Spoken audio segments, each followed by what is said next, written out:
This is the Real Estate Power Play Podcast, getting you the information that you need to be a successful real estate investor. Hosted by Mark Monroe, Ronald Walker, Gabe Rodarte, and me, Marty Grizzanti. Combined, we've done thousands of real estate transactions. So get ready for real stories and true case studies on finding deals, growing portfolios, and making money. Welcome to the show.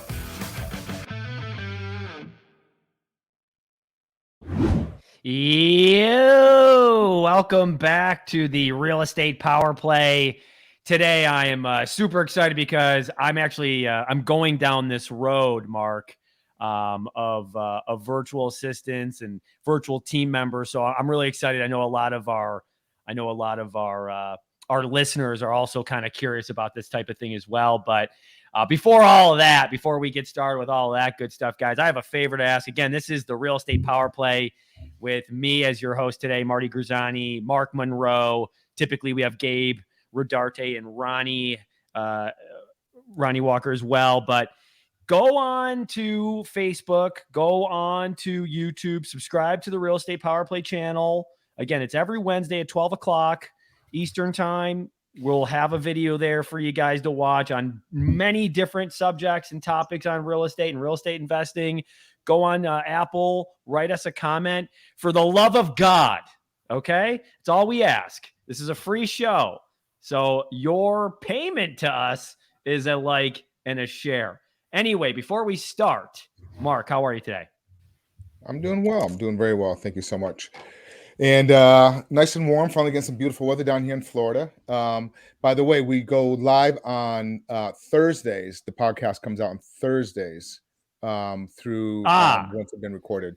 They shouldn't let me host. This is not good. Okay, but really very much a special guest today. And I'm excited to talk to him and really dig into what they do and how they can help us. Greg Brooks, welcome to the show, brother. Yeah, thank you guys. A lot of energy here on a Tuesday, so I appreciated it. I missed my coffee this morning, so I need to pick me up. I'm excited to dive into this with you guys. Yeah, well, like they say, the club's going up on a Tuesday, so we are doing that. And anyway, Greg, what's been happening? How are you, brother? Where are you even? So I'm streaming live here from Fort Worth. I live on the Fort Worth side of the Dallas-Fort Worth Metroplex. Our company, Rocket Station, we're based out off of the Dallas side though. So we're actually enjoying some seasonally kind of milder temperatures after what was a hot and waterless spring and summer. So finally able to put the blazer back on. You know, I'm from the Northeast. I'm actually from Canada. So enjoying the we got some leaves turning colors down here. It's been a good couple weeks. Where in Canada are you from? Yeah, just about 20 miles west of the city of Toronto, so pretty close to the border. Dope. Very nice. Yeah, I'm in Rochester, so big fan. Love Toronto, one of my favorite cities. So let's just jump right into it. Excited to talk to you because I know what you're doing. I know what you're doing, but why don't you tell the folks? You know, you mentioned the company that you help run, Rocket Station. If you could just kind of briefly who you are, what you do there, and what Rocket Station is all about. Yeah, for sure. So I'm one of the partners in the business. I'm on paper, our national director of business development. So I've got the pleasure of running all things sales as well as marketing for our company. We have 2,200 employees halfway around the world in the Philippines. We've got a team here of about 14 stateside. And really what we're helping fill is like you mentioned, kind of to kick it off, Marty, is the gap for, the real estate investor. We have a property management wing of our business as well. But really everybody within the real estate industry now who's trying to leverage and figure out this virtual assistant thing. We've been doing this now for almost 8 years, and we've got some what we feel like very streamlined systems and processes. We have a massive recruitment network just to make that transition to virtual very easy for our clients and our partners. So based here in Dallas, and I mean, every single week, we've got about 150 ready to go candidates that we uptrain on real estate, that we, evaluate skill sets, do all the HR stuff to then provide a very simple, very customizable, integrated staffing solution for our real estate clients. Love it. Yeah. And it's, I think it's such an important piece now. I almost like it's a critical part to a investor is having the access to what you guys do and virtual teammates that can really help I know you said it on one of the podcasts, just it allows you to really be more of a visionary and allows them to kind of do that implementation that needs to get done, right? That day to day, that's obviously important, but you need to be able to, as a business owner, right? If we want to transition from an investor to a business owner, you can hire someone for sure, or you can leverage other people in other community, other areas that are happy to do those jobs. And it just might be at a different pay rate, but it's still absolutely top for them in their area, right? So what does that look like for somebody who might be trying to transition from, an investor to a business owner? And then what would you tell them? Like, hey guys, it's almost, but it's also not that easy, right? There is still some stuff that you need to remember when you go through this process. Yeah, definitely. I think even just outside of the scope of like the virtual assistant, everyone in real estate's heard of one. They've got a friend who's got one. They've got great stories. They've got bad stories. I think the thing that's more important is for probably a lot of your listeners, because I know that's where this business started. My partner, Rob, he was a real estate investor, 12 years here in DFW at the turn of the market, building this big office, and he's got, 80 people on payroll, and just kind of came to it one day and realized like, yeah, it's cool walking into an office that has my name on it, but like there's a lot of risk, there's a lot of liability, there's a lot of sleepless nights, and having the clarity with like, what's everyone doing? What am I paying them for? Who are my top producers? Like that is an evolution for everybody, right? A lot of us get into this industry, flipping homes, wholesaling, kind of being that hustlepreneur where we control a lot of it. We trade our time for money, and sometimes it's good, sometimes it's rough, but we have a lot of control. And just that evolution of becoming an actual business owner, right? A true real estate investor isn't necessarily the easiest path. Now, there's lots of great masterminds, right? There's lots of great coaching. You can pay for lots of different programs out there to help you through that. But what we found, and kind of the niche that we've carved out is for a lot of those visionaries out there, like every business, there's a reason HR, heads of HR, they make a lot of money, is because people and human capital is always the hardest. That doesn't matter if you're in Rochester or Dallas or Manila, right? Finding good people, training good people, holding them accountable. Like that is what makes business tough. It's what makes, helps you, can create opportunity for you to grow. And it's what can cause your competitors to fall by the wayside. So really what we try to do is help bridge that gap for the investor. And how we do it is through processes. We say, yes, we've got people, right? We do a very comprehensive, we can probably dive into some of that. I'm more than willing to share the secrets of kind of how we find people for any of your listeners trying to look into doing it themselves. But what we really feel like is the big gap for the visionary real estate investor who like, let's be honest, most of us get into this industry because we're betting on ourselves and we know that we can get it done.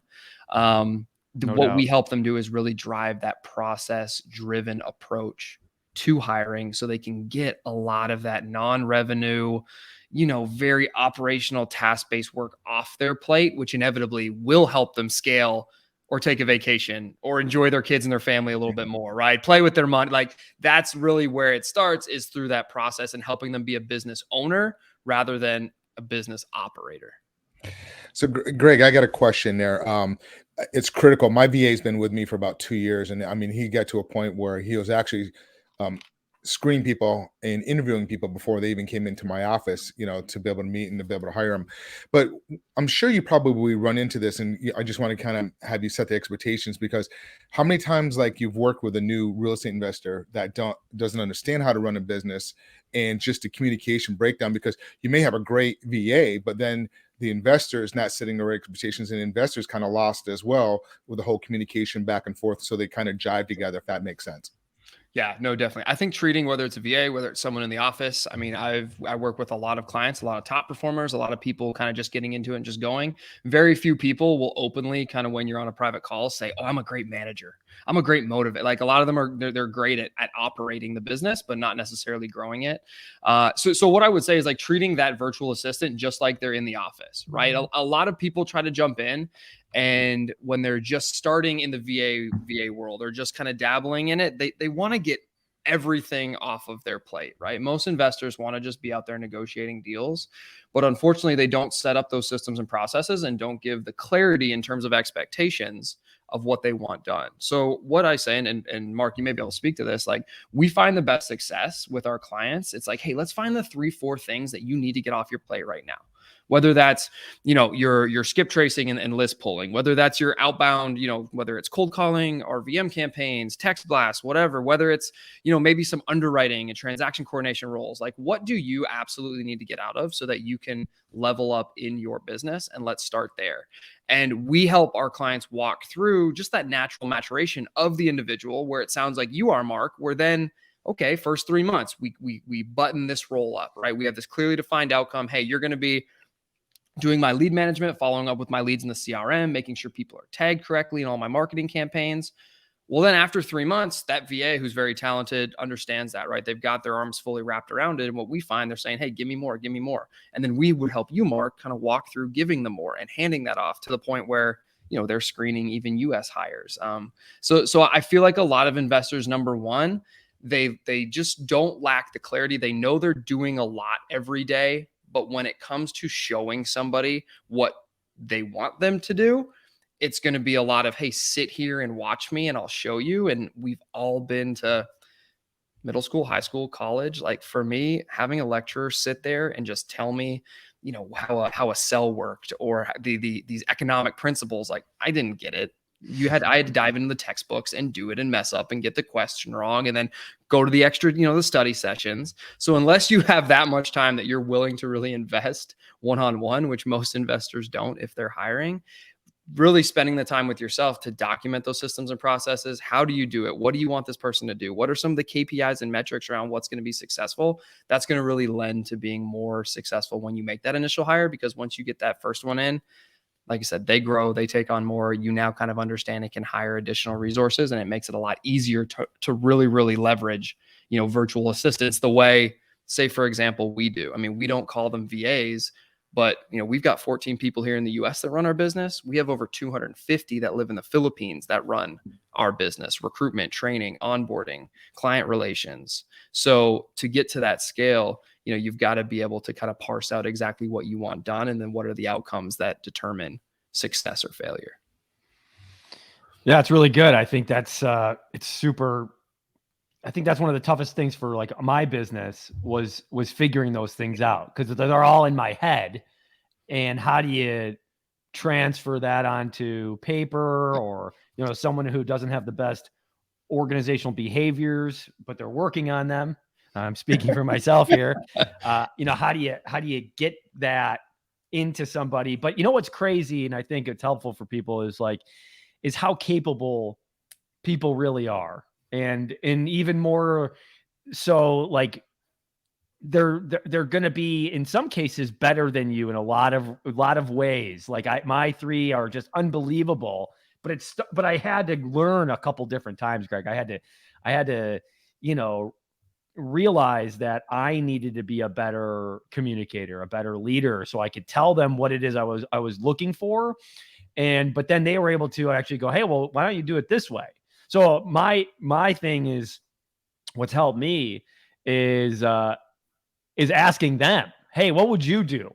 How would you do this? Because, and what I would say on that is, a lot of people kind of jump into it thinking, I mean, at the end of the day, when we all say, hey, we want to hire someone who has a resume that is exactly what we want, like, what we're really saying is, I don't want to train you. I don't have time to train you, right? And if it's going to be your name, your business, if you're going to want them to operate a certain way, like, there's going to have to be some investment on that side. But no, you're exactly right. Once they kind of get over that initial hurdle of kind of calibrating and understanding the role that you've scoped out for them, how you want them to operate. I mean, half of our sales team is based in the Philippines. And like I said, every single day, whether it's from, we're going through a software transition now, whether it's what our operations team does for our clients, showing them, oh no, you use this list source, go here, this one's better. This platform is more fit to the automate. Like, there's tons of resources. It's candidly, a lot of it, when you're working with VAs, it's building that trust, right? Yeah. It's not only is there a cultural difference, because I mean, for our people, it's the Philippines, but whether it's South America, Central America, wherever, there is a little bit of that kind of getting to know you cultural difference. But it's really establishing that trust to say, hey, this is what I want you to do. Let's get you comfortable here. And then, I mean, they're an intelligent, bright individual, just the same way, hopefully, the 3 of us are. And then once they're, really calibrated in there, I mean, every single day, our teams are getting feedback from their VAs, working with the clients, kind of better perfecting those roles or technology or introducing more automations. I mean, then they become just like any employee that you would hire locally to sit in an office that you would expect to kind of, enhance the experience and the results of your company. I have a question here, because it's, it was definitely a learning curve of when you hire your VA, of the communication, what Marty was saying, and kind of setting up the systems. And I've known some people. I'm talking to one right now, and she's like, I don't have time to train my VA, and it's like I have to go back and redo the work. What do you recommend for an investor? Because I know a lot of investors, I've heard this, they hire a VA and they end up failing because it's just the lack of them jiving together. Like, what do you recommend for somebody listening that's a real estate investor? And like you mentioned, you have to spend some time to get these people up and running and training, but at the same time, they need to do the day-to-day business to keep that revenue coming in. Yeah, definitely. So I kind of give everybody a 3-step process. Anytime you're looking to outsource, whether you want to hire by yourself, whether you want to use an agency like us, whether you're going to kind of one of these, done for you kind of, hey, we're just a lead generation company.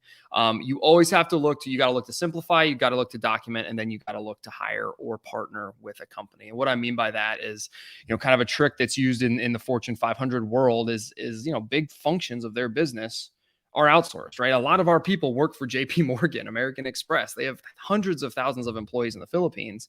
And kind of what those big companies do is you always have to give clarity for what you want them to do. I think it's very dangerous as a business owner if you just walk in and say, hey, I don't know how to do this at all. I haven't done any research. I need you to do it. I think that gives a lot of control outside of your scope of your company. And when you're talking about things like lead generation, when you're talking about, underwriting, deal vetting, like that gives too many blind spots, I think, for you as the business owner. So I think it's at least having a baseline to understand how you guys operate.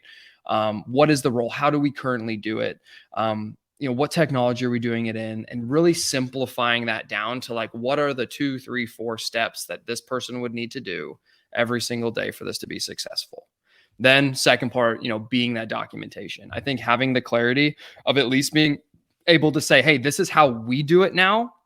If for at least for us, the clients that we hire, I would tell all of your listeners, don't try to hire a VA if your business is losing money and it's not going well and you're like, hiring a VA is not your solution. You know what I mean? I feel like sometimes we talk to people where it's like the last ditch effort is, okay, I'm going to do this VA thing. And it's like, no, you got bigger problems, right? But I think that documentation is so clear to kind of clearly define that outcome, and then look to hire, right? Then look to jump in and take that step with the VA. I think it's so crucial anytime you look to outsource or anytime you're looking to get something off of your own plate is to go through that 3-step process, because that's the only way that you get the outcomes that you want, as well as that's the only way that you really are ever going to be able to empower that person to take on the role. If you're giving them tons of, open-ended decision making, or, hey, I don't know how to do it, just figure it out. Like, that's the worst thing you can do for a hire locally. It's the worst thing you can do for a VA. I mean, 9 times out of 10, we made a pivot in our business to help our clients through that documentation phase about 6 years ago. And the reason, Mark, we made a conscious effort to invest more time and resources into that kind of process development phase is because the feedback we kept getting was, oh, the VA was great, they were awesome, I just didn't know what they were doing, or I didn't know how to train them, or I didn't know what else they could do. So it came down to like, hey, am I going to go be hustlepreneur and just go, and find another deal to invest in, or am I going to invest in people and take the time? So that's why we realized there was this huge gap, and really why we're very intentional about helping our clients document those systems and processes, because I feel like that's where a lot of people's experience fails, is just the fact that, I've never hired somebody, whether it's in the Philippines or stateside, who on day one came in and said, hey, I'm going to quiet quit and just sit here and not do anything, right? Usually most employees, when they start, they're eager to come in and show you what they can do. It's usually that lack of clarity that creates that feeling where an investor is like, oh, this VA thing doesn't work for me. No way I can do it. I need to hire a big office here locally. And like I said, we've all kind of been VAs over the last 3 years with COVID and the virtual work world. It's just not true. Something that can be done in Boulder, 9 times out of 10 can be done in Manila, right? So it's more about having that clarity and being able to be a process-driven team in order to help kind of parse that business out and give people clear outcomes that they got to chase to. Yeah, that's so good. It's such a great equalizer for folks who it's really it's maybe their only solution is to, or their only way of like doing it is through a virtual assistant or a virtual teammate. Like what I mean is like big companies, they can kind of afford, or they can they can address certain situations and bring people in through like a stateside employee. But it's just a great equalizer because I'm doing things that big giant companies are not doing in my local area. Like here's an example, like a company that I know that is one of the largest real estate investors in mobile home parks. They don't have any off market solution with like a cold calling team, and they want one, and they're like, well, we're going to hire some people out of college. It's like that. You could do that for sure, but like, I don't have to do that. Now I can compete with these guys. For sure. You know what I mean? It's just like, because when you get that big, you don't think that way. But when you don't have those kinds of resources, but you can afford somebody who might be, again, $5, $6, $7, $10, $12 an hour person who that's a huge pay for them. It's so great because now I'm able to kind of fight back in a certain way against the bigger guys. Yeah, definitely. And especially for the investors that are very localized, right? It's like, hey, I don't want to be in 8 states, but I want to be, a top 3 investor in Boise. You know what I mean? Well, it's like, what's the talent pool in Boise? Like I'm in Dallas. I mean, the local taco casa here is offering $14 an hour to deep fry burritos. Like, you know what I mean? For most investors where they are a 1, 2, 3 person show where every deal is kind of determines like, hey, is the team getting paid today? Like that gives you huge flexibility and huge scale where you're exactly right. You can go compete with these national home buyers. You can have this, better follow up with leads. You can, dive in deeper, spend more time, have a lot of more of these like back office kind of bottleneck systems, whether it's the underwriting, the due diligence on a property, the list formatting to get it uploaded in your dialer. Like it's all about speed of service, right? Real estate's a transaction-based game. Unless you're keeping that pipeline full, you're falling behind. And to be very candid, I think we've been very fortunate, if you will, through COVID, where this way of doing business has become a lot more normalized, just virtually, but also the world has gotten a heck of a lot smaller when you realize that like, hey, all we're tying into is the same resource, the same talent pool that JP Morgan has been leveraging for 35 years. It's just now, thanks to Zoom and thanks to the internet, we can bring it to Marty's local Rochester-based investment company, and you can hire a team of 10 cold callers that are typically more motivated. They're able to touch a lot more leads, and they're able to keep that pipeline moving. Whereas 10 years ago, you probably would have been able to do it. Yep. No, I like you said, the world is definitely a lot smaller. I do a lot of traveling, and last summer I spent over in Europe. I actually in August I was down in Cape Town for a while, and it works great because your VA can sit there and work nonstop, and you just sit there, work off your phone, and communicate and get everything accomplished. So, is your VAs, do they work at home remotely as well? And if so, how do you track them to make sure that they're working? Because I've heard that from other investors before. Oh, my VA, I don't know if they're working or not, and they kind of get that.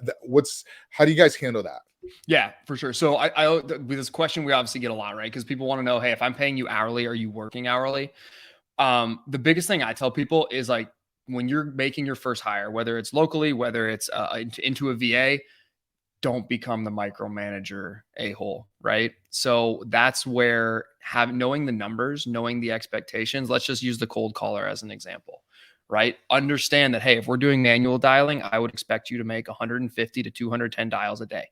If we're doing auto dialing, I would expect you to make 550 to 700 dials a day. What I always tell people is those processes are great in terms of spinning up an employee, but they're also so pivotal in understanding the numbers behind what's going to be successful, which will allow you to actually hand the work off and not have to now not be doing the work yourself, but be constantly trying to look over someone's shoulder or calling them every 5 seconds, say, hey, are you getting the work done, right? You can now run your business through the numbers, which I feel like is every investor's dream, knowing, hey, I'm going to put X into the machine and I'm going to get X amount of deals out at the end. Like that's how you build a scalable investment company. But that being said, we obviously deal in the unsexy world of HR, and obviously understanding whether it's time carding on the clock, whether it's call examples. We handle all of that, and it's definitely something just for if you're new to hiring VAs, I would highly encourage people to look into. There's lots of we have a proprietary time carding software. It pings their computer every 15 minutes, checks for motion sensitivity. We can even turn on a setting that captures screenshots every 30 minutes at random. So there's definitely a lot of safeguards, and there's a lot of technology up there like Hubstaff, Time Doctor. Having that kind of compliance piece in there, if you're newer to this, I would highly encourage people, to also kind of protect yourself. And there's lots of great software that can be downloaded onto the workstation of the remote employee to be able to track that. We've been work from home since before it was sexy. So we've been fully work remote for about 7 years now. We have a small office just in downtown Manila, but say our 2,200 people, 99% of them work from the safety and security and comfort of their home. So it's really allowed us, similar to what you're seeing here. I mean, this whole work from home, or at least having the ability to flex, is kind of synonymous across the world. So it's actually given us a huge leg up in recruiting. Mark, have you ever made it over to the Philippines in your world travels? I really haven't. I probably should. I think I only been to Japan in that part of the world, but I definitely want to get over there. But what you're saying is just based off of performance, just let your employee do the job, and you'll be able to tell just based off the performance, and reward them too at the same time. If they're doing a great job, make sure you're telling them that, because they're going to work harder for you. So, but I haven't been there yet. What's it like over there, Greg? Yeah, so it's funny. So our leadership team was just over there beginning of this month. We do our kind of leading into Q4. We do our big kind of celebration, all our virtual assistant awards, our internal team awards. So I mean, it's some of the most beautiful beaches you've ever seen. I mean, it's a country that I think when you push it together, it's about 3/4 the size of Florida, but it's spread across 7,000 islands, and there's 134 million people, most of which are right around the central Manila area. That's where a lot of these big companies are. So, I mean, I'd say probably 85% of our workforce is within 50 miles of Manila. Part of what we do, and if there's an actionable thing that for anybody who's looking into VAs, yes, you want to meet with the person. You want to do Zoom interviews, right? You want to check their resume, call a couple references, maybe past clients they've had. Another big thing is have them pull up, one of those, internet, check applications. Like we use one called, I think it's called landspeed.net, and see what their upload and download speed are, right? There are parts of the country, kind of a part of our secret sauce is like, yes, we want to find the best talent, but there's also being work from home, certain areas of the country that we know, whether it's because of storms, whether it's because of the infrastructure, that we just kind of have to avoid. So make sure that, as you're hiring virtually, especially when you're hiring outside of the States, make sure that they're hardwired, right? Make sure they have a fiber hardwire. Make sure, they send you what their upload and download speeds are. Make sure you check, their workstation, like what RAM do you have? What processor does your computer have? Because that's another thing, kind of going back to your last question. A lot of people, they get a great person, but maybe they're in an area that's affected, by typhoons more so than others. Maybe their connectivity doesn't work. Maybe they don't, like, we literally, part of our qualification is we do an in-office tour where they have to have a door they can close. They have to have a window that they can close. They can't be out in their living room with kids crying in the background or their puppy barking. It's got to be a true home office work setup. So those are things I feel like people are more in tune with that now, even just here domestically, but definitely stuff that as you're going through that vetting, don't fall in love with the candidate because they're, on their resume, they've worked with an investor for 7 years and they know the language. Understand that a lot of that success as well is going to come from, hey, if they're working from home, do they have the environment? If they're a cold caller, where it's going to sound normal and natural and not have a lot of noise in the background when they're on the call with potential leads. Yeah, I'm like freaking out now because I'm like, do all my team have all those things? I think so. I mean, I listen to their calls and it sounds good, but you never know. And to Mark's point, yeah, I think if they're performing and, again, you got to trust people to do their job, right? That's a sign of a leader. Like, hey, you're coming in, hopefully I did my job, because it's all about, if they did it, it's on me, right? It's not anyone else's fault, but the person who hired them, because you didn't do it correctly. And I remember when I started, I wasn't, because I have experienced cold calling. That's what I did for 7 years. So you just expect people to kind of know that, but it's like, dude, what? It's an insane thing that you have to kind of, they have to understand, and, you know, you have to go through it. How you want them to say it is going to be different than how you've said it. Right. That's really good. And one of the things you mentioned too was underwriting. So explain that, like, how do VAs underwrite for some of the investors? Because that sounds really interesting for me. You know, as I'm transitioning to commercial, like, is that part of what they're doing? Like, are they underwriting self-storage deals, like multifamily, or is it single family? Like, what are they doing? How does that happen?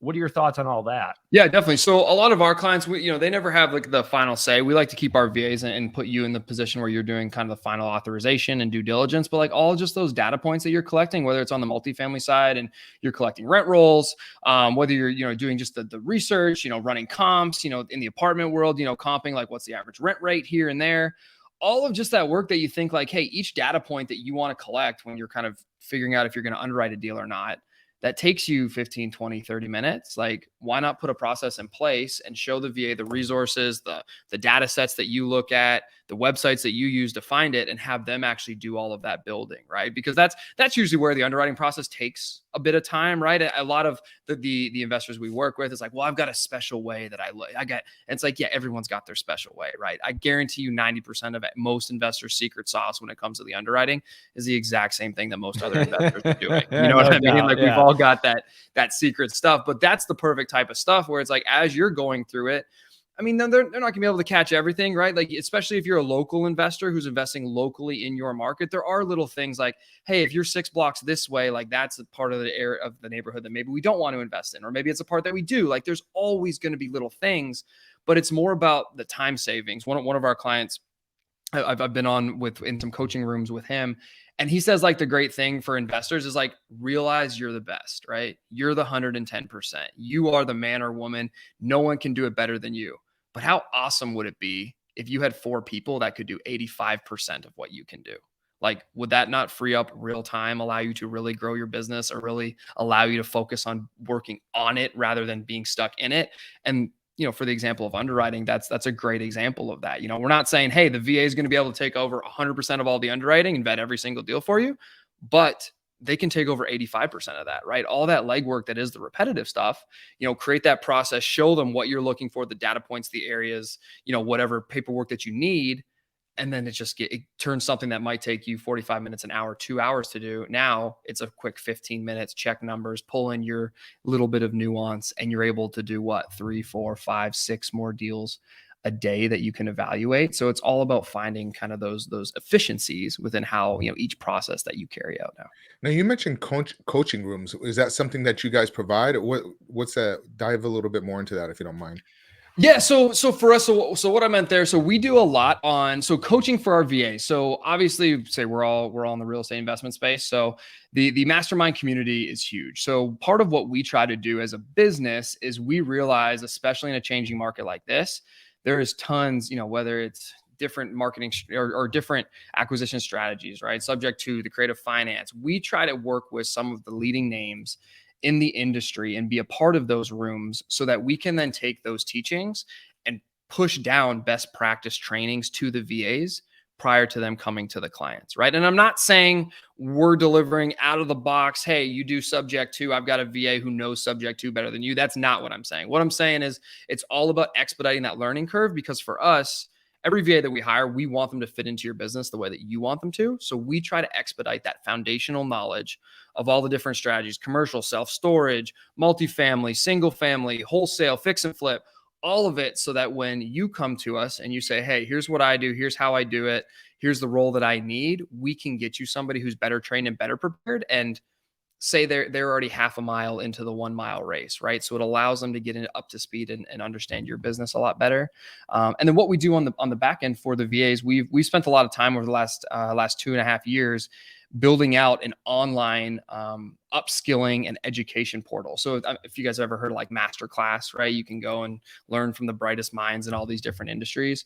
We take a lot of those teachings and a lot of those rooms that we're a part of here stateside, or that are our clients. We work with some of the leading coaches across the board in the investment space, and we turn that into kind of on-demand training that the VA can leverage off hours to just better enhance their skill set, right? So allowing them to, whether it's, advanced negotiation tactics, whether they want to, maybe you're talking with your VAs and it's like, hey, I'm thinking about switching my CRM to this. If they want to get ahead of it, we 9 times out of 10 have a course, because we have so many clients that work in all these different softwares where they can maybe even bring to you and say, hey, here's the advantages I see based on what we currently do. Here's the disadvantages. So we really try to make it like an all-encompassing experience where, yes, they're there to work for you and plug into the role you need and grow with your company. But we also want to be very intentional with creating opportunity to become better, because we feel like that's a win-win-win, right? For us, we get a longer partnership both with the VA as well as with our clients. You guys get somebody who's very active in the industry, despite being halfway around the world, right? They're constantly up to speed and maybe even bringing you ideas with the latest best practices and strategies that some of the top people are using. And then kind of like what you talked about, Marty and Mark as well, like you have someone who's thinking about your business and how to make it better and how to improve it. So everybody wins there, and you just are continue to really hone your talent and continually upscale your people. It's super valuable, man. It's so good. I mean, you can only do so much. And so when you can have it sounds like your company's doing exactly those things, where you can have like a all one-stop shop of, not only are we going to, find the person for you, but we're going to train them, and we're going to make sure they're, and then the right people are going to want to get better at their job. So you have that aspect too. It's like, hey, we're hiring, but we're also hiring the right people who want to continually get better, continually learn. Because just like anybody, whether you're in America or anywhere else, people want to be good at what they do. I mean, it feels good to be good at what you're doing, right? Yeah. And people, I feel like now, especially, like people want to invest in their people. Yeah. Right. So we try to create that pathway where we kind of give you, to beat a word to death today, we give you a process, a system where if you're brand new and have never hired VAs before, whether it's from best practices when it comes to interviewing, whether it's from pre-screening your candidates for you, whether it's from, hey, here's for the first month, you're going to meet with them every single day for an hour. You're going to meet with them for 15 minutes at the end of the day to get a recap. We're going to send you these dashboards and reports so you know what they're doing, right? We try to help the client bridge that, but then just from like keeping people motivated, the real reason, say myself and our partners are even in this and having a company of 2,200 people in the Philippines, seeing like the impact it has locally, right? The opportunity that we provide, not just even financially, a lot of what we do, and don't get me wrong, we do the happy hours, right? We do the local meetups, the regional, because we're this company that everybody's remote. So we have to be very intentional in creating that company culture for people to love on each other, bump elbows and shake hands and grab a drink and talk shop. But we also do a lot just through community projects and community enhancement. So we try to give back locally to our VAs and be very intentional and involve our clients in that to say, hey, just last month, we ran we call it Rocket Station Cares. It's our big initiative. We do it once every quarter. We do like a month blast all across the country. We focus on different VAs. We go in and give textbooks to schools. We'll go in and kind of like Habitat for Humanity. We'll go rebuild a house, or we'll go clean up a park. But we try to make that a very communal thing. And when you talk about a business owner who's focused on his business, once you start building this team, now you're trying to balance the people side of it. You're trying to still balance the numbers and the business. So we try to just make it easy across the board to say, hey, we're going to get you someone who's motivated to come to work every day. They're the right fit for what you need. We're going to work with you to get feedback to improve and make sure that they're being upskilled. And just as a person, because that's all, it's a person, right? A VA just happens to not be born within the borders of the US, right? That's all we're talking about here.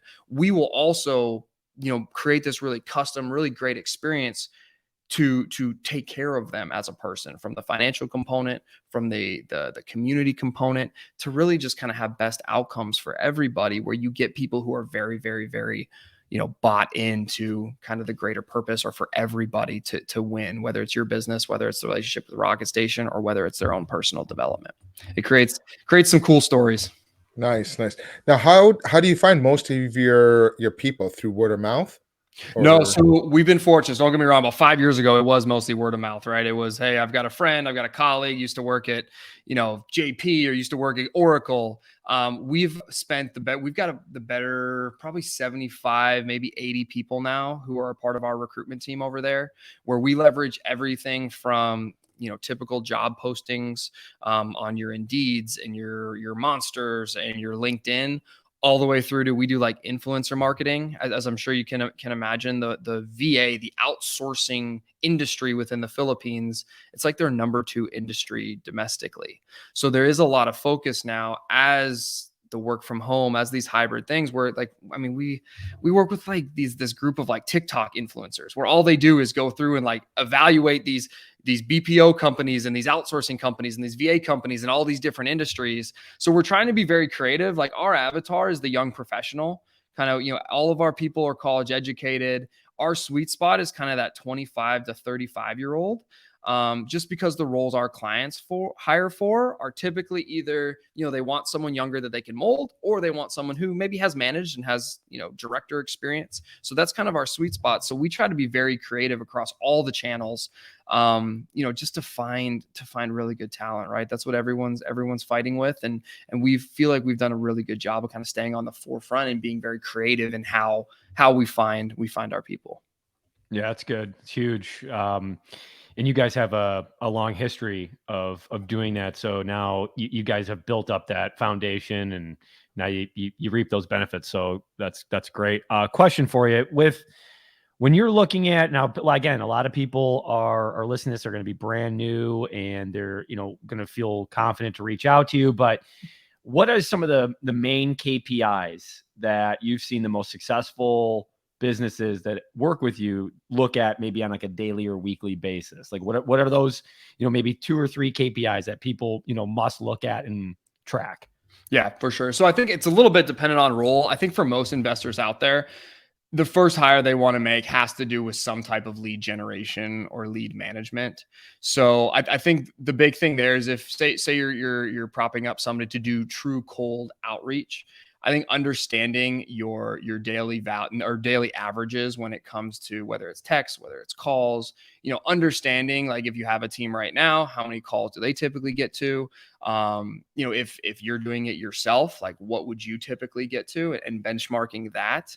Call handling time is very important there as well as I think number of touch points, right? A big benefit of having VAs is you have, scalable team members that can make the 5th, 7th, 9th follow-up call. Whereas if Marty, you are the cold caller as well as the lead manager and the acquisitionist and the person who owns the business, you're probably just chasing the 20% of kind of, low-hanging fruit, easy leads, right? Because that's all the time that you've got to be able to commit to it. So I think if it's lead gen, understanding your touch point numbers, understanding if you're using a CRM, understanding like watching that lead flow and understanding, hey, this many go from a warm lead to a motivated lead to we sent them a contract, like understanding what those percentages are, and then benchmarking your future VA to kind of what you've seen over a 3, 6, 12-month period within your business. I think that's really important. And then on the back end side, I mean, disposition's relatively similar there as well, right? Average time to close. You can look at, once again, volume numbers just from like daily touch points that they're sending up. The part that gets a little bit tricky is when you're, like I said, you're talking about underwriting or you're talking about a transaction coordinator. Because a lot of that, to really effectively manage it, you either need somebody who's got eyes on it, which we've got a management team to support our clients so that we can do manual tracking if necessary. Or you need to use some type of task management platform. And I think the biggest thing there is like, setting your daily timelines to say, okay, so we get a deal under contract to then get it listed. What is that average time that you would expect that to happen? And then what are the steps along the way and how quickly would they happen? So kind of benchmarking against expectations of due dates. And you can do that through, task management platforms, or like I said, just kind of tracking it yourself and making sure you have some type of even Excel sheet that tracks kind of each step along the way, when it's due, where it's currently at, so that you can understand the handling time there. Perfect. I got one more question and then we'll wrap it up. What if, is your model strictly like VA for employee? What if I wanted to hire somebody just to do a website for me, like a one and done type of thing? Do you guys have, or some graphic work? Do you guys have those type of systems in place? Like if I wanted to reach out and say, hey, Greg, I need a website done, but it won't, a one-time thing. Do you guys have something like that? So yeah, so we do. So and for anybody, like I said, interested in getting on a call, you can head over to discovery.rocketstation.com. So I'll give my little plug there. But So true kind of like one-off things like graphic design work. Hey, I need a website built. It's only gonna be a 2-week project. We typically don't touch work like that. We have lots of affiliate partners that specialize, especially a lot of the one-off stuff is the digital stuff. And we have VAs that if you have a company that's big enough where whether it's listing management, whether it's blog creation, whether it's SEO, all that stuff, where if you have the long-term relationship need, we definitely can fulfill that. We don't typically touch kind of the one-off stuff. We are in it to build a long-lasting relationship with the VA as well as the employer, and then help them manage that successfully. But like I said, anybody feel free. You can even, email me, brooks@rocketstation.com. We do, if your need is, hey, I've got like a quick website relaunch I need to do, or I need to get a logo for my business or whatever. We do have lots of resources that we can direct you to of kind of trusted people where, it's not going to be more of a headache to get your website built than just doing it yourself. Yeah, I love that. So again, that's Greg. They can go right to the website and then just open up a discovery, right to the discovery spot, and then just fill out what they're looking for. And then someone from your company will just reach back out to them and exactly figure it out. Yep. Last question is like a power play. What is your best power play move you've seen investors use that may have changed their business? Would you just say it was hiring a VA with Rocket Station? So I would say, okay, so on the investment side, the ultimate power play, if you're like, I've got 900 things going on, where we're all talking about all these different things they can do, I would say probably every single person out there, you need to hire a lead manager. Every single person. Because I can guarantee you, A, if you've got good acquisitions people, they don't want to be following up with leads 9, 10, 12, 15 times. And B, if from just having that consistent follow-up from the time someone becomes interested to when you actually get a contract in hand, what would it do for your business if you had someone who is affordable that could do that work all day, every day, send the text, make the call, make sure when we say, hey, we'll check in with you in 2 weeks, that we actually could do that kind of low-level follow-up to keep your acquisitions guys happy. If they even brought you one more deal a month, like, what's the net return on that? Because I think a lot of people, there's so much like, I want the VA every single day, getting me a lead, bringing me a business. I'm like, well, in most cases for our clients, our VAs are going to bring you 2 additional motivated sellers within the first 3 months of working with us. So not only is that 2 incremental deals for your company, but usually the VA just paid for themselves 4 times over with the average spread on a deal. So I would tell everyone, power move. If you're like, there's so much going on, where the hell do I need to start? Everybody out there needs a lead manager, because good acquisitions people don't want to mess around with people who aren't hot and ready to go. And you're losing volume to your competitors by not having consistent follow-up with the leads that you get into your pipeline. Boom. I agree. It's a bomb drop. I love it. Guys, that's it. That's the show. The Real Estate Power Play, again, every Thursday. Greg, thank you so much for coming. Thank you, guys. That was a lot. Appreciate it, Greg. Really good. We appreciate you guys. You have a good one. You too, buddy. Take care, guys. Bye. This has been another episode of Real Estate Power Play, guiding real estate entrepreneurs to a brighter future. If you liked what you heard, consider subscribing wherever you listen to your podcast, or follow us on YouTube at Real Estate Power Play.